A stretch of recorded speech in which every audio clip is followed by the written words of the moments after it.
Uh, so my partner in cybercrime today, Rohit. So why don't you first introduce yourself before we go ahead and talk about other things? Sure. Yeah. Yeah, my name is Rohit, hail from India. Was working in Sony in Japan for a couple of years, engineer by profession. Love tinkering, designing products, taking them to scale, both hardware and software. Transition from hardware to software. Realized that software is much more powerful, much more scalable, less challenges. Started my first fintech company in 2014, sold it in 2017. Scaled the next company, sold it again in 2019, and now starting my next company. Yeah, I think we'll talk more along the way. Yeah. Well, that's interesting. But is hardware more hard or software more soft? Yeah, I think they're named for a reason. So, maybe I'll begin with something that I have heard, and I'll put it forward to you. They say that for a cyber threat, you need a device and you need internet. Now, is that a fact? Is that an aberration? Is that a warning? Or is that an opportunity? Yeah, that's a good question. It's definitely a mix of all, right? There is no, because I think the four things that you use to describe it pretty much depends on the person that's viewing it, right? So for an ethical hacker, it's really an opportunity. And a hacker, actually, more like an ethical hacker. So we come back to this, an ethical and an unethical hacker later. Yeah, awesome. So I think, yeah, so it depends really on the person and the perspective, right? For the broad audience, like I think for a layman, for whom companies really build products, the B2C, it's definitely a threat for sure. But there are ways to mitigate it, like really basic ways to mitigate it. You don't need to be like an expert in cybercrime to mitigate it. Yeah, happy to share that along the way, yeah. Tell us more about expert in cybercrime. Yeah, so I think expert in this case, again, expert is also a very subjective word, but I think from a layman's perspective, an expert would be someone who has more advanced knowledge of any gadgetry that you have around you, right? So in this case, you're talking cybercrime. For example, why is iPhone a much more preferred phone in terms of privacy, right, as compared to Android? A person just on the street might be able to tell you 2 points. A person who is an expert on this will be able to tell you 10 points, right? Where 5 will be completely new to you, and they'll blow your mind. For example, not many people know that Apple's iCloud has an email relay feature. What that means is you have the choice to never expose your real email ID to any website that you sign up on, and Apple will dumbify that email ID to an anonymous one, but still match it in the backend for you. Right? Very simple, right? But on the surface, it feels very simple. In the backend, it's amazing magic, right? So that's an example of how Apple is one of the experts in security, cybersecurity, and then obviously somebody who's trying to break it would be a potential expert on cybercrime. Yeah. I just hope you don't give out too many details. It's going live, not on the darknet.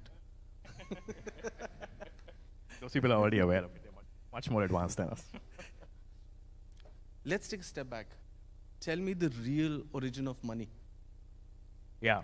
Have you read the book Sapiens by any chance?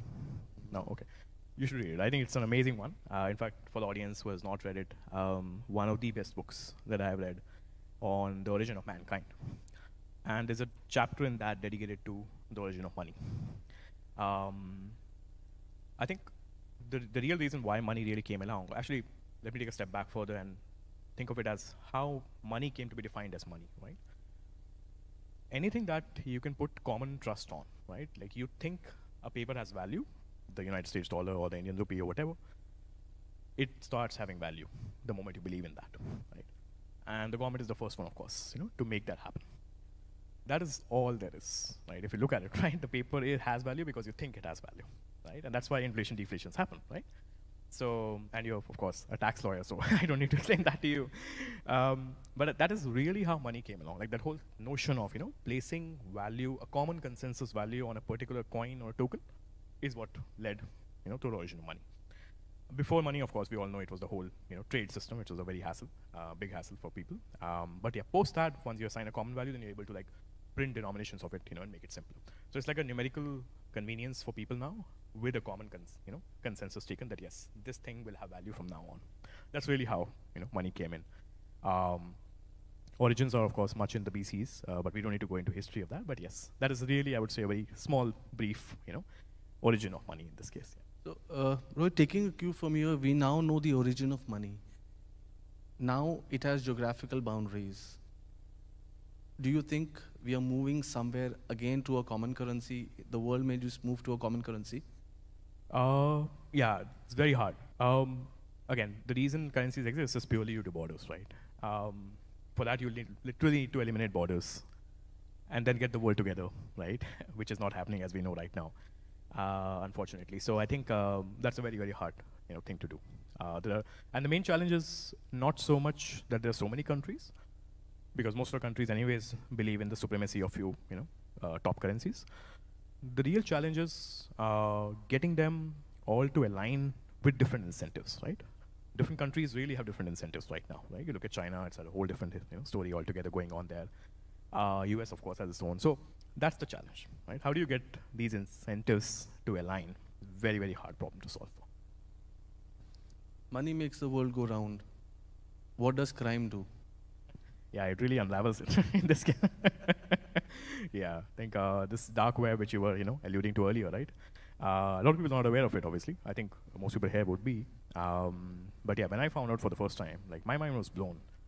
That something like this exists out there, and yeah, people are literally transacting in millions of dollars of anonymized currencies, and it is possible, right? So that is like a whole parallel world running in front, like separately with you. Yeah, that's a amazing thing to really visualize.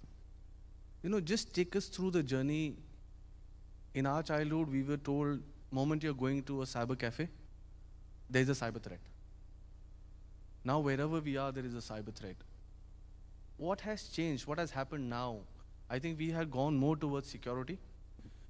Right. Yeah, so I think a few things have happened, actually. One is your awareness, right, about what's really possible. Because I think now that you're in the digital world by default, and I always have a habit of using as less cash as possible, right? And I actually did an experiment and published a blog around this, where I lived without cash for 1 year in India, no less. So that was amazing, right? That is when I realized, okay, that you can literally handle everything digitally. You don't really need cash now, right? Especially with the whole QRs and everything. But the moment you step into this convenient world, by default, convenience brings along risks, right? And this is the risk, of course. So I think from a regular customer's perspective, the moment you enter into the digital currency domain, which is like one step further. So first is digital payments, then you enter into currencies, where you're cyber currencies.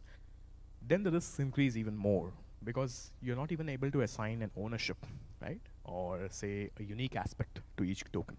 Right? That's the whole point behind cryptocurrencies in the first place. And the moment you go there, your convenience is extreme, right? Because you're literally able to transact anywhere, anytime, but the risk is also extreme. So I think it's a balance, right? Whenever you are taking convenience to the extreme, you will always have risks as an extreme as well. So to come into your point of, the whole cyber crime getting attached to, any cyber cafe or pretty much any online activity, I think the question that you should ask is the convenience that you're deriving from that activity worth that risk? Absolutely. Yeah, that's the question. And where is that point? Where is that tipping point for as, normal consumers using that? What is the tipping point that, okay, now I need to be careful, or now let's leave convenience and go on the other side? So what's that tipping point for people to see? Right. So I live by the philosophy that, privacy is a myth. Privacy? Is a myth. Is a myth. Yeah. And I think many people might agree with that, right? And by privacy, I mean like literally any kind of privacy, right? With a few steps, it is quite possible to hack into the best of the best systems nowadays. Of course, there are extreme examples, but then most 98% of the things will get covered in that, right? Any cybersecurity cameras, any phones, all of that will get covered in that. Of course, it's illegal in many cases. That's a different story, but it is possible, right? So I think considering that, the question that a regular person, again, I'm talking from a layman's perspective, 98% of the audience, the tipping point really comes in as long as you're able to carry out your daily activities, your daily transactions, right? Transact online, transact offline, use contactless cards, those kind of things. That is totally okay, right? The risk is minimal because there are so many people. The risk of you being targeted specifically is very minimal. unless you do something stupid, right? Which is a different story altogether. Yeah.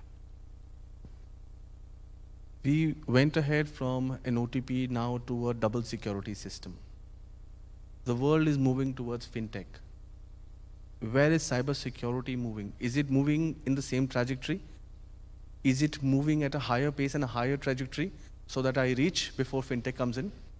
Or is it down in the pace that fintech has just taken over maybe because of COVID? So what's your thought on that? Yeah, I think cybersecurity ideally has to stay one step ahead, right? In most cases it does, but then the challenge is the anti-security, which is your hackers as well, they also stay one step ahead, right? In many cases, 2 steps ahead. The unethical ones. Yes, Yeah. exactly. So, yeah, I think that's very hard to stop, right? I mean, and also it doesn't really make sense to stop it because again, it goes back to the point of, the convenience thing, right? If you really want convenience, you have to live with those risks, right? So it's all a balance ultimately, right? And as long as you find those risks tolerable, that's okay, right? So we are actually heading to meaning that this security is like the actual security that we get, that the guards move forward, and the VIP moves later. So it's the similar way that cybersecurity moves there and fintech follows? Right. Yeah, I think it's going to be most. I mean, at least till now, it has definitely been that. From our being in this fintech startup world, and so we work with multiple companies. We work with crypto exchanges. We work with blockchain companies. We ourselves have planned to embed decentralization, into our company that we started right now. So we have seen multiple cycles of this, evolve. You had this Web 1.0 era, right? You had the Web 2.0 era, which is right now, and then Web 3.0, which is just on the cusp of it. Now, in the Web 3.0 era, for examples, you will have a hard time really identifying what a risk is, because the risk will be virtual as well, right? So you're transacting in the virtual world, and the risk is also virtual, right? So you're balancing this whole risk completely in this world altogether. And it will be very hard to visualize early on, and this is the reason why it will be hard to catch that risk early on as well, right? So I think from a speed perspective, cybersecurity will always ideally stay one step ahead, or at least the practices of cybersecurity, both the positive and the unethical hacking, the cybercrime side, will always stay one step ahead, Yeah. Looking at all these, kind of fintechs that we have, the insurance fintech, the banking fintech, the healthcare fintech, now battery as a service, banking as a service, where you believe the cybersecurity or the cyber threat is more than the others? Is there any specific industry you believe? Yeah. I think, for example, in payments, I think payments is the easiest one to understand as well, because it's really real, right? You can see it happening in front of you. And people, unfortunately, have been the victim of it. So when it comes to payments, I think 1FA has been one of the most riskiest things ever done, I would say. And this is where India probably, has taken it to an amazing level in terms of 2FA, which is inconvenient in many cases. But again, the convenience versus the risk balance, right? So since I come from that domain and I've seen the positive effects of 2FA, I think if 2FA was not there in India, India would have probably the question that she was asking, the highest exposure, the world's highest exposure, and it will be very hard to get it down, right? So yeah, I think considering that, payments I would say is definitely number one on that list, where the risk is the highest, and the activity is also the highest. It's also the easiest to do, right? Especially in 1FA. I think the second closest would really be your identity, digital identity. Digital identity, yeah. Right, hacking your identity, right? So that is very close one. Again, many people use 1FA there as well, like you just use your thumbprint, or face match, and just logged in everywhere, right? Convenient, but risky. And then the last one probably would be your, the new age cybercurrencies, right? The cybercurrencies. Cybercurrencies, yeah. Cryptocurrencies, so to say. Those are the last because those are also the hardest to crack, right? So yeah. So I think you're just writing a tagline, fragile, handle with care. Is that true then how the new fintechs would come in? Right. Yeah, to a lot of extent, right? I think, yeah, if you look at most of the new age fintechs, especially the ones which are working in crypto, right, or using blockchain in any manner, for them, the risk is not so much their own individual interface getting hacked. The risk is more in the underlying protocol being hacked, right? So, say for example, if you're building something on Dex, right, or Polygon or something like that, how secure is that layer, right? This new layer that is there, which is supporting you. Because it's a new one. It's an untested one, untested in the history of time, right? So that's the real risk, right? That's what you should really handle with care, yeah. I'm sorry I'm using the phone, but there is one question which I believe one of my friends has just texted me. I'll read that out, so maybe I'm just taking a question further. It says, what are the various companies doing in this domain for the future? What are the new possibilities? And if you can share an example, a success story, maybe a failure story also along with that, I'll leave that to you. Sure. Yeah, so what are companies doing in the cybersecurity domain, right? Yeah. Sure, I think a great example comes to mind. There's a company, I won't name them, of course, we'll protect their identity, but I think what they did was they enabled you to tie in together all your social identities, right, into a physical token, not a digital token, a physical token. So it's like you carry this physical token, which looks like a ring, right?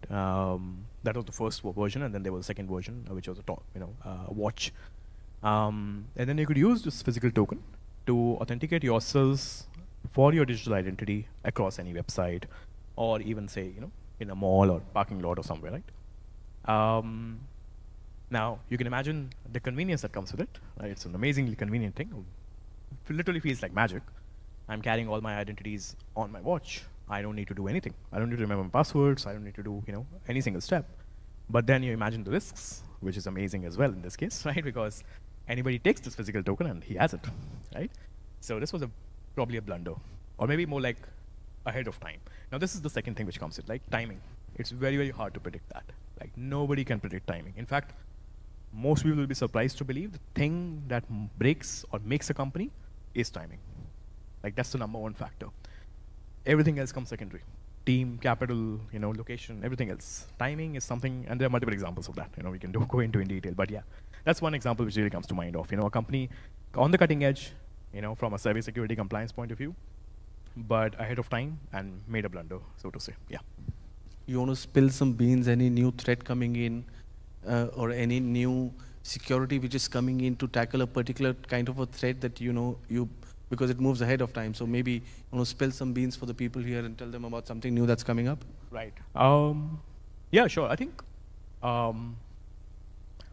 there's a very simple form of threat which is coming in. And it has already come in, I would say, to some extent in some countries, especially in the developing ones.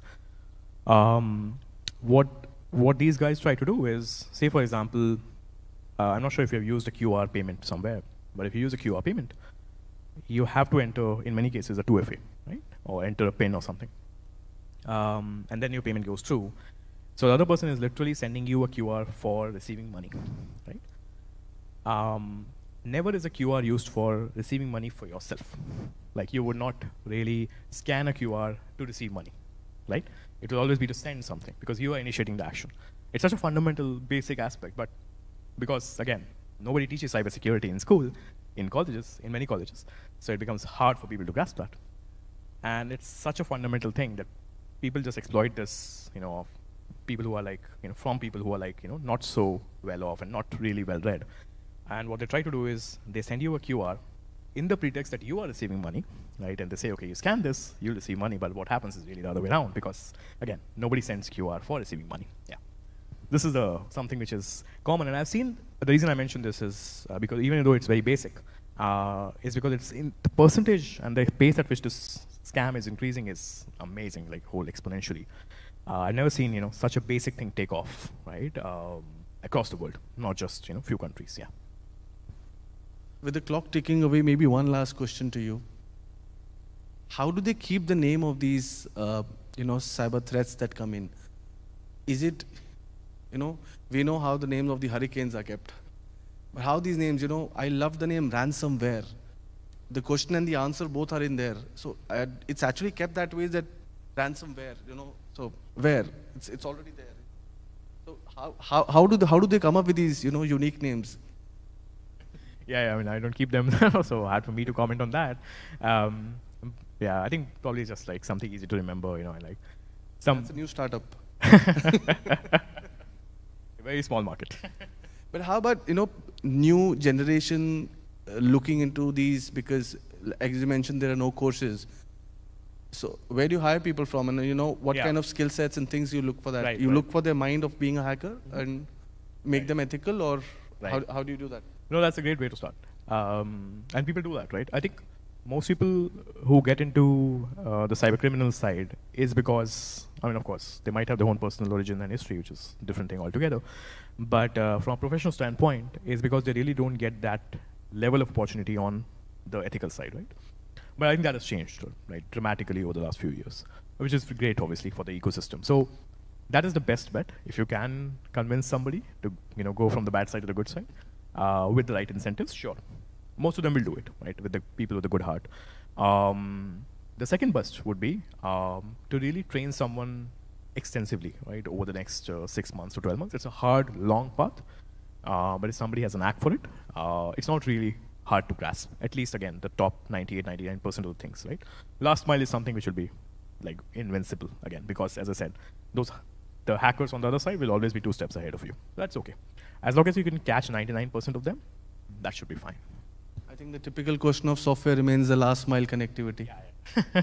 It's always there, right? I mean, I think somebody, in fact, I think it was Musk as well, and a couple of other people as well, right, which said that getting to 99% automation is easy. 99.9 is relatively harder.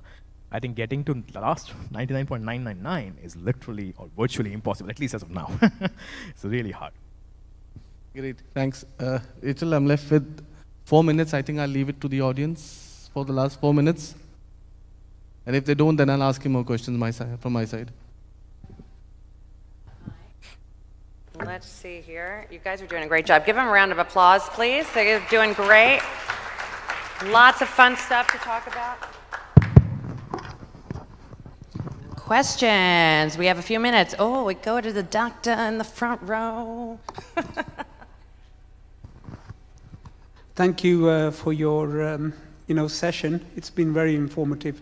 One of the big challenges, small and medium-sized enterprises, to offer them sufficient protection is a challenge. So, how would you advise them, to, take measures?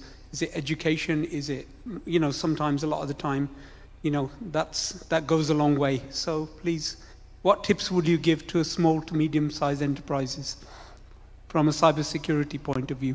Sure. Yeah, no, I think that's a great question, because most of the business around the world is centered around these small and medium enterprises, at least the upcoming ones.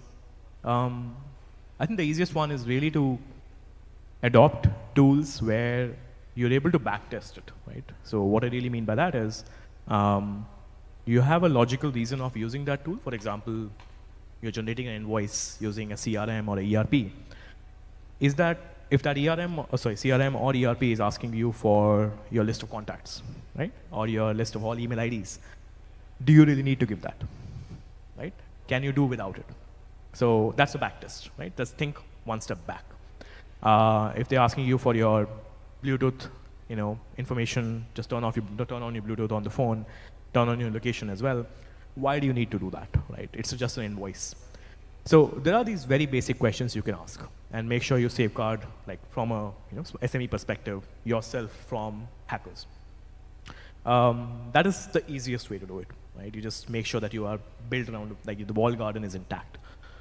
But hypothetically, if you find yourself in a situation where you're given that information, and then of course, you're in a quagmire, somebody has access to your information, then the best way is to make sure that whatever info you have given till now is anonymized to a certain level, right? Anonymized, like from an email ID perspective or a contact number perspective, using an alias number, for example, something which I do very common, right? I never give out my real phone number on a website which I don't trust, right? Or most websites actually, right? It doesn't make sense. Why does a website need to send me spam emails or spam SMS or nothing, unless they just want to send me a one-time authentication, sure, right?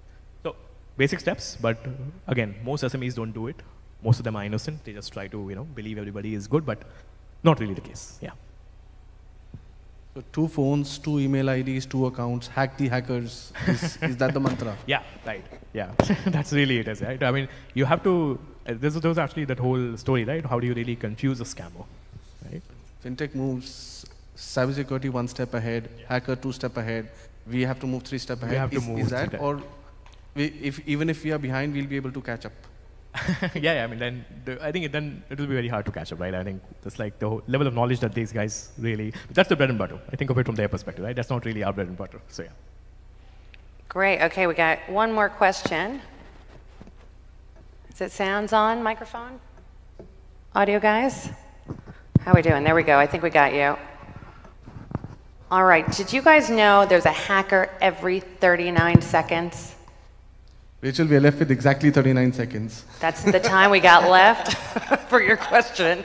That's accurate right there. What's your question? Yeah, so well, since you mentioned about privacy is a myth and you mentioned about dark web, I'm a finance guy, so I need a tech guy's perspective on this. They say deep web and dark web account for 90% of the internet. That means they go undetected. So 2 questions. If they are really undetected, are there certain measures that are used to evade privacy?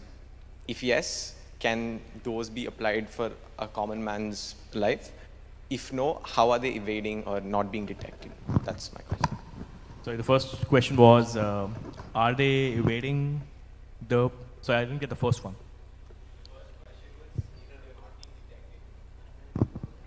So if they're not being detected, are there certain privacy measures that they're using to not be detected? I see.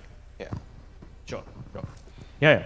Yeah, that's fairly straightforward. So I think to answer the first question, yes, they're not being detected. That is, of course, the primary reason why they're going on the deep web and the dark web. They don't want to give out their identity.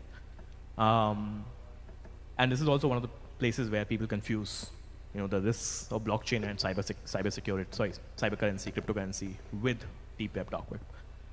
They're not really related, by the way. Like, just to clarify, there's no correlation, literally no correlation between cryptocurrencies and dark web. The only thing is they're being used there, mostly. Right? Doesn't mean they're related. It's just that, for example, you get a card and you use it only at Costco, doesn't mean your card is related to Costco, right? So that's how it is. But yes, to answer the second one, I think what measures they use to hide their identity, the most basic one is just alias. A lot of aliases available. You can literally create an alias within seconds for your email ID, and you can receive emails from that. Right? Sending email is the hard part. For that, you have to, create a separate one. But again, email is the easiest one to do. Right? You can literally spin off millions of them. The tricky one is the phone number, right? And this is where burners come really handy. Right? Your burner cell phones come really handy.